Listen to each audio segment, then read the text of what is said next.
stack of books. English poskim, Hebrew poskim said, I don't know enough about this, but we have to figure this out. Send me over a pile of reading material, and I will read. It was sometimes very uplifting to go visit somebody who said to me, come back in 30 days, I'm going to spend the next 30 days reading through this material. And to find out that a Gadol B'Torah was capable of stepping out of the Kitzos and the Nesivos and mastering in a reasonable way what scientific evidence looks like and how to examine it. But it was also sometimes disheartening because I encountered some people who couldn't learn or who didn't want to learn. And this is, by the way, a very important take-home. When you encounter somebody who knows a huge amount of Torah but resists learning secular knowledge, they're not a Morah Horah of any value at all. They're just not a Morah Horah of any value at all. You can't be a competent halachic authority if you're not prepared to learn things secular that come up in the course of halachic conversations that need to be analyzed. You answer the vaccine questions wrong. You answer the Eben Ha'ezer questions wrong. You answer the Yoredeya questions wrong. And you answer many of the Orach Chaim questions wrong. We shouldn't tolerate it in our community, and we shouldn't respect and admire it in other communities. I used to respect and admire it. I used to think that wouldn't it be better if I spent more time learning Torah and less time learning secular disciplines?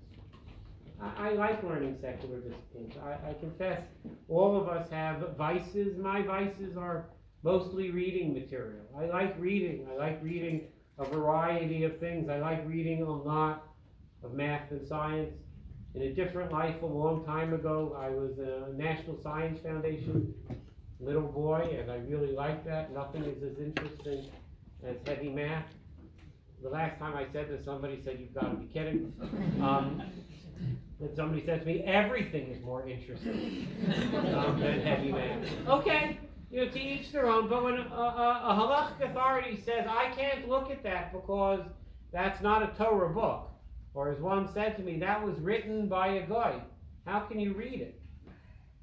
So I want to share with you, I used to shrug that off, and now I'm a critic.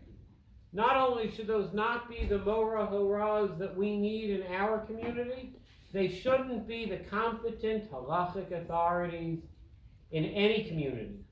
It's bad for Torah. It undermines the validity of what we're doing in the eyes of everybody, and not only that, it produces inauthentic and wrong results. You can't answer serious halachic questions without at least the ability to learn science and math. You don't have to come into it knowing. This isn't a brief for having a PhD in chemistry before you become a Morah Horah. But it is a brief for being open to the Chachma B'Goyim that's out there and to acknowledge that you have no place in the Torah community if you're either theologically or practically incapable of learning secular material.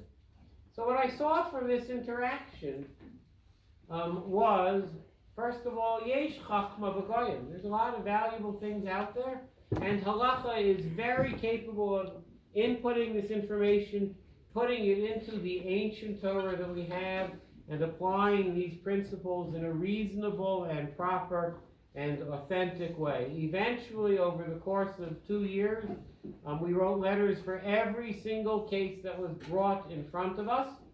Not a single letter went unanswered, and every single case was resolved. The British tourist case that I told you about was without a doubt the hardest, and it was resolved through a combination of what the poskim call avad zichro, which is the passage of time, and some amount of passport recording which showed that he was here, and some amount of credit card purchases. We could show that with his credit card he bought purchases until 15 minutes before the first plane hit the World Trade Towers, and we assume he was on the observation deck at that time. We could show sort of a collection of information that was good enough. So I guess I have some concluding thoughts. I came away from this convinced that halacha can cope in the modern world. I came away from this convinced that the old wine is of value and the new bottles are very important. Not interested in old wine in old bottles, I'm interested in old wine in new bottles, and it's quite capable that halacha evolves and adapts as the technology changes, technological change gets incorporated into the halacha.